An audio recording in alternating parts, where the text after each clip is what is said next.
Greetings, superhero fans. This is Talking About Superheroes, or T-Bausch, as I like to call it. And today we've got a guest with us. This is a screenwriter for the recent Batman Assault on Arkham from DC Animated, Heath Corson. Yeah! What's up? Hey. Thank you for having me on. This is a great honor. Yeah, thanks for coming. So let me start off by just asking for an assessment of your level of superhero geekiness. Okay. I would say I have a black belt in superhero geekiness. I've been a comic book reader and a comic book collector since I was very, very young. One of my first experiences, I remember moving to Chicago from St. Louis, and we lived down the street from a drugstore. And so I would walk to the drugstore, and they had those racks of comic books that used to turn around. And my dad would give me a quarter and say, go buy something. And I could get something for about a quarter, 75 cents. And I remember I spent a whole dollar on like one of these big 100-page annuals. And it was unbelievable. And I was just hooked. I mean, I loved superheroes. I loved comic books. And so I've been collecting for many, many years. When I moved in with my girlfriend, now wife, I had 25 long boxes. And she was like, what are we going to do with all these? And I was like, well, we kind of have to keep them. So I would say I have a pretty decent comic book knowledge geekiness.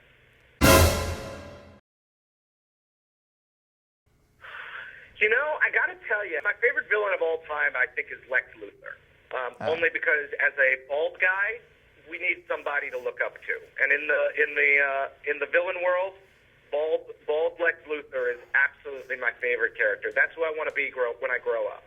Really? However, in writing Assault on Arkham, I have to say I found a lot of love for the Riddler. Because the Riddler dresses nicely, he dresses for the occasion, he works really hard at putting things together, he wants to make sure he gets all the credit and that everyone thinks he's super clever, and it dawned on me that Riddler is a Hollywood screenwriter. And then it's always fun to write the Joker, because the Joker is just chaos. I mean, you could throw anything in the mouth of the Joker, and it sounds really hilarious and also terrifying. So I would say those are my top three. Well, actually, on the subject of bald, I've noticed you're bald, and also I'd like to hear you rattle off as many bald comic book characters as you can. Oh my gosh, who are bald characters that I loved? I know I loved Lex Luthor. I loved Egghead. Captain Boomerang is balding at the top.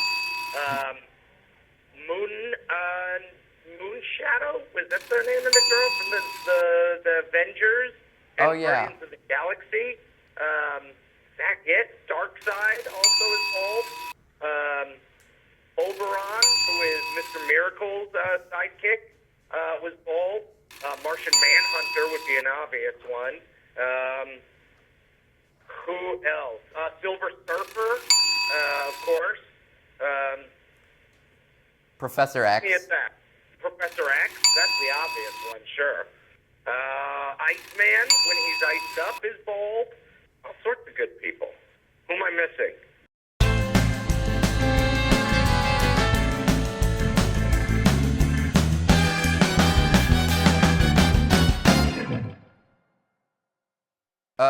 Well, you're missing Agent Sitwell.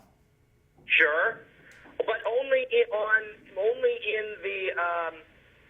recently in the movies and the TV show. Yeah. In the actual comic book, Agent Sitwell is a redhead. I didn't even know he was in the comics. There's a lot of awesome comic creators that are bald, including Brian K. Vaughan, and Michael Bendis, Grant Morrison, a personal hero of mine. So in that sense, I'm in extremely good company. So, I'd like to know, what is it like to write for superheroes? I can tell you, Ash, it was a dream come true. When they told me, because the first one of these DCUs I did was Justice League War. And let me also just say I have the sequel, Throne of Atlantis, coming out early next year. That one looks cool. So when they first called me and said, you were going to get to write Justice League, I full-on freaked out. Like, it was probably one of the hardest, scariest things I ever got to do, because these are characters that I have loved since I was a kid. So to be able to get a chance to write them, but also have the responsibility to do it well, really freaked me out. So it took me about 3 weeks to really sort of sit with it and find out, like, what were the voices and how were these characters going to talk and what was I going to bring to the dynamic that was going to be different. And when I was in my meeting with Alan Burnett from Warner Brothers Animation and Mike Carlin from DC Entertainment and Jeff Johns from DC Entertainment, they were asking me basically what I was going to do. And Jeff said, I was adapting from Jeff's storyline. Jeff said, you know, you really have a big job because as a fan, you've got to get beyond everything you know. He's like, you've got to push farther than that and make something new and different. And I thought that was really good advice because I couldn't just lay into making it the way that I had heard it growing up. And also I couldn't get stuck on the same sort of characterizations.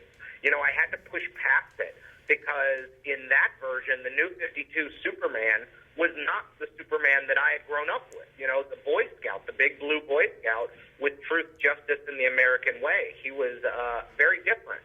So it was a big challenge to be able to really push through onto the other side and find a way to do these characters in an unusual way. And especially in Assault on Arkham, where I was working with bad guys, and people were very familiar with a lot of these characters from the video games. So I wanted to give dynamics that were a little different and that were a little more interesting. So you see Harley and Deadshot interested in each other. You see this sort of like brother-sister relationship between Killer Frost and King Shark. Aww. You see this rivalry between Deadshot and Boomerang. So I really wanted to make sure I built in some dynamics that made these characters pop in an interesting way. So, where do you think superhero movies are going? What direction? That's a great question. And sadly enough, I'm worried that we're going to get some superhero fatigue. Looking at superheroes on our TV sets and superheroes in our movies, it seems like we're getting back to back. I mean, this summer, I don't know about you, but it was exciting, but we started with Winter Soldier, and we ended basically with Guardians of the Galaxy, and there was almost a movie coming out every single week that was a superhero movie. So I'm concerned that we're just going to be going back to back to back, and it's going to lead to a little bit of superhero fatigue, and we might, they might stop making them. But I have to tell you, I never in my entire life thought as a kid I would be able to see these heroes that I loved on the big screen. Like, they just didn't make them. Like, I remember seeing the first, I was 5 when the first Superman movie came out, and I went to theaters, and I was like, this is the most amazing thing I could ever imagine. And now, I got a Captain America movie. I have an Avengers movie. I have a Guardians of the Galaxy movie. Like, we're looking at a Doctor Strange movie. We're looking at maybe Teen Titans on television. Like, this is a really amazing time for fans of superheroes. You know, I get to play Batman on my Xbox. Like, that's unbelievable. I never thought I'd get to be the Batman on my Xbox. So it's a really amazing time for fans of superhero stuff. That said, I wonder if we're going to be filling it too much and choke out the need.